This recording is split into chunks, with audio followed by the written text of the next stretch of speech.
দ্বৈত নাগরিকত্ব ও তথ্য গোপনের অভিযোগে ঢাকা ১১ আসনে বিএনপি মনোনীত প্রার্থী ড এম এ কাইয়ুমের প্রার্থিতার বৈধতা চ্যালেঞ্জ করে ১১ দলীয় জোটের প্রার্থী ও জাতীয় নাগরিক পার্টি এনসিপি আহ্বায়ক নাহিদ ইসলামের রিট খারিজ করে দিয়েছেন হাইকোর্ট।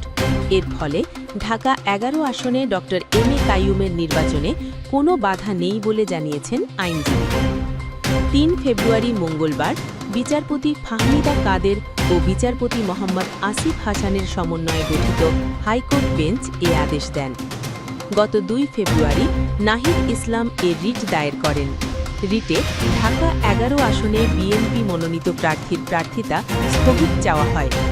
নাহিদ ইসলামের পক্ষে অ্যাডভোকেট জহিরুল ইসলাম মুসা ও অ্যাডভোকেট আলী আসকার শরীফি রিটটি দায়ের করেন।